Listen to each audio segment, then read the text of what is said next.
এখন আপনাদেরকে একটি ভিডিও দেখাবো। আপনারা যারা মোটামুটি রাজনীতি সম্পর্কে টুকটাক খবর রাখেন তারা অবশ্যই চিনবেন যে বক্তৃতা দিচ্ছেন। তার মুখটা স্পষ্ট দেখা না গেলেও তার গলার কণ্ঠস্বর শুনে কিন্তু কাউ চিনতে ভুল করবে না। এবং আমি ডিটেলসে দেবো তার ধীরে ধীরে। তো চলুন সে কি বলছে আমরা প্রথমে একটু শুনি। अगर कोई इस जहरीला सांप आपके सामने से गुजर रहा है और आप नमाज भी पढ़ रहे हैं, नमाज तोड़ के उस जहरीली सांप को मारना, ये कुरान में कहा है। और मैं यही कहूंगा, आपका नमाज तोड़ना है तो परवाह नहीं, ये जहरीला सांप है आरएसएस और बीजेपी, इसको अगर आप नहीं मारेंगे आप कभी बचेंगे नहीं।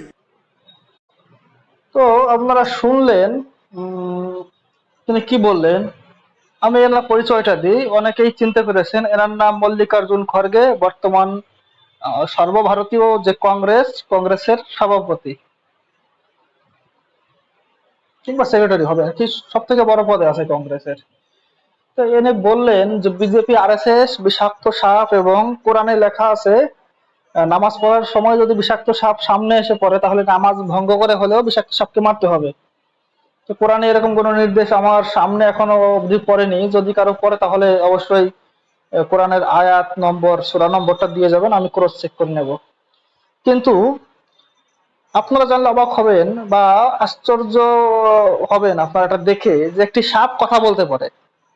আপনারা যারা সাপ সম্পর্কে ধারণা রাখেন তারা জানেন যে সাপ কথা বলতে পারে না, সে শুধু হিস হিস শব্দ করে। তো এই যে যাকে দেখছেন বেচারা মল্লিকার্জুন খড়গে, এ একটা বিষাক্ত সাপ। এটা আমি প্রমাণ সহ দেখাবো যে ইনি যেটা বলেছিল বা ইনি যেটা বলেছেন যে মুসলিমরা বিষাক্ত সাপকে নামাজ ফেলে আগে মারবে, এটা কোরআনের কোথাও লেখা আছে কিনা অন্তত আমার চোখে এখনো পড়েনি। কিন্তু এমন একটি ঘটনা ঘটেছিল। এই ঘটনাটি ঘটেছিল কোথায়? হায়দ্রাবাদে, যেখানে মল্লিকার্জুন খড়গের জন্ম, যেখানে তার বাড়ি, যেখানে তার পিতামাতা থাকতেন। তো সেদিন কি হয়েছিল? সেদিন এই খড়গের মা আর খড়গের দিদিকে আগুনে পুড়িয়ে মেরেছিল। এই খড়গে বেঁচে গেছে কোনো মতে। বলতে পারেন এটা মিরাকেল যে তার জীবনটা আশ্চর্যের সাথে বেঁচে গেছে, অত্যন্ত আশ্চর্যের জনক ঘটনার সাথে সে জীবনে বেঁচে গেছে। সে আর তার বাবা বেঁচে ছিল, তার মা তার দিদি আগুনে পুড়ে মরেছে। তো এখানে ইনি মুসলিম তুষ্টিকরণের জন্য যেভাবে বিষ উগরাচ্ছেন, প্রথমত তার বিষ উগরানোতেই প্রমাণ হচ্ছে সে বিষাক্ত। অন্তত সাপ না হলেও প্রচন্ড বিষাক্ত একজন মানুষ। আর তার বিচারধারাও প্রচন্ড বিষাক্ত, হিংসাত্মক বিচারধারা, ব্যক্তিগত হিংসাত্মক। এখানে সে যেটা বলছে, সে মুসলিমদেরকে উস্কে দিচ্ছে আরএসএস ও বিজেপি কে মারার জন্য। তো আমি যেটা বললাম, প্রথমে বলছিলাম যে এটা কেন সাপ, আমি আপনাদেরকে দেখাবো। এখন আমি গুগল থেকে দেখাবো।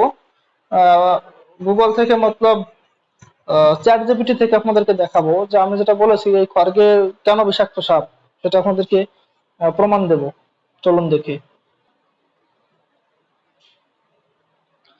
এই দেখুন, আমি গুগল সার্চ করলাম মল্লিকার্জুন খড়গের মাকে কারা মেরেছিল। চলুন দেখি আমরা এখানে এআই কি উত্তর দিচ্ছে, বড় চমৎকার একটি উত্তর দেবে। ভারতের প্রবীণ রাজনীতিবিদ মল্লিকার্জুন খড়গের মা এবং বোন 1948 সালে হায়দ্রাবাদের নিজামের আমলে একটি কট্টরপন্থী মিলিশিয়া সশস্ত্র গোষ্ঠী রাজাকারদের আক্রমণে নিহত হয়েছিলেন।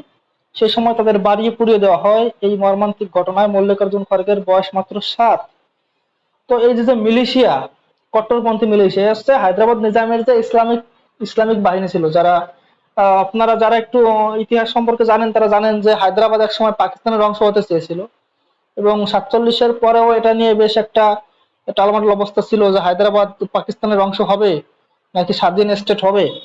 এটা নিয়ে তখন কিন্তু ওখানে বেশ দাঙ্গা মাঙ্গা হচ্ছিল। যেমন আমাদের কলকাতায় গ্রেট কলকাতা কিলিং বলুন, কিংবা 1946 সালের সেই নোয়াখালীর গণহত্যা, হিন্দু গণহত্যা, ঠিক তেমনটাই কিন্তু ঘটেছিল এখানে। হায়দ্রাবাদের নিজাম অর্থাৎ ওই আসাদুদ্দিন ওয়েসি, যার বংশধর বর্তমানে, ওই ওয়েসির পূর্বপুরুষরা হায়দ্রাবাদে হিন্দুদের উপর, মানে হিন্দু বলতে কি কাফেরদের উপর গণহত্যা চালিয়েছিল। তখন এই যেহেতু মল্লিকার্জুন খড়গে, যদিও তিনি বলেন তিনি দলিত সমাজ থেকে, কিন্তু আমার দৃষ্টিতে সে একজন কাফের, সে একজন নন মুসলিম, সে একজন কাফের। এই কারণে কিন্তু ওই সময় ওই নিজামের যে ইসলামী বাহিনী, তারা মিলিশিয়া বাহিনী, তারা কিন্তু খড়গের বাড়িতে আগুন দিয়েছিল। খড়গ কোনো মতে বেঁচে গিয়েছিল, কিন্তু তার মা এবং তার বোন ওইখানে অগ্নিদগ্ধ হয়ে মারা যায়। ঘটনার প্রেক্ষাপটটা যদি আমরা একটু দেখি, সময়কাল 1948 সালের দিকে, স্বাধীনতার ঠিক আগে ও পরে হায়দ্রাবাদকে ভারতের রাজ্যের সঙ্গে যুক্ত করার সময় যেটা বললাম যে স্বাধীনতার পরে হায়দ্রাবাদ কোথায় যাবে কি করবে তা নিয়ে একটা টালমাটাল অবস্থা ছিল।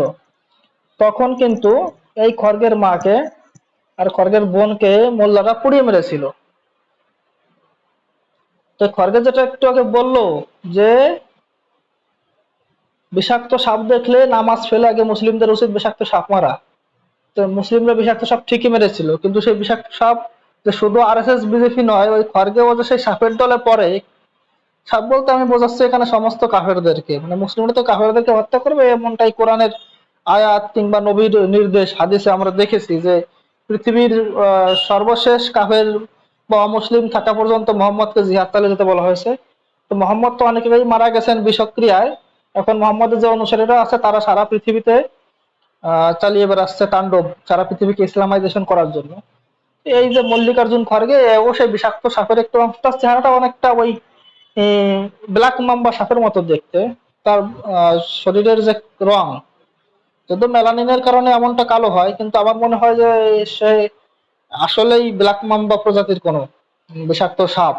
তা না হলে এই ধরনের বিষাক্ত উস্কানি দিয়ে কোনো দল, একটি রাজনৈতিক দল কিংবা একটি সামাজিক সংগঠনকে এইভাবে টার্গেট করে একটি জনগোষ্ঠীকে, একটি ধর্মীয় গোষ্ঠীকে উস্কে দিতে পারে না। এটা কোনোভাবেই গণতন্ত্রের মধ্যে পড়ে না। গণতন্ত্র বাক স্বাধীনতার স্বাধীনতা দেয়, কিন্তু তার অর্থ এই নয় যে তুমি যা খুশি তাই করবে। বাক স্বাধীনতার অর্থ উচ্ছৃঙ্খলতা নয়, কিংবা স্বাধীনতার অর্থ যা খুশি তাই করা নয়। মর্যাদার মধ্যে থেকে সবকিছু করতে হয়। যে খড়গে, এই খড়গে একজন বিষাক্ত সাপ এ থেকে প্রমাণিত হলো। আর তার ভবিষ্যৎ সে যে নির্দেশ দিয়েছিল সেটা অনেক আগেই মোল্লারা করেছিল, এই কারণেই তার মা আর তার বোনকে আগুনে মরতে হয়েছিল।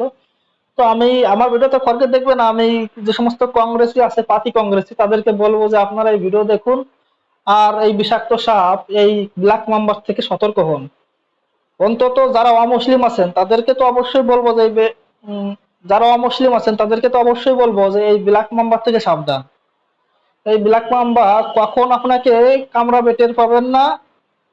আর তা না হলে এমন জায়গায় ফেলবে, এমন খাদের কিনারায় নিয়ে ফেলবে, সেখান থেকে উঠে আসতে পারবেন না। রাজনৈতিক চমকানোর জন্য কারো প্রতি বিদ্বেষ ছড়াবেন না জনাব খড়গে, কারণ আপনি একটা বিষাক্ত সাপ।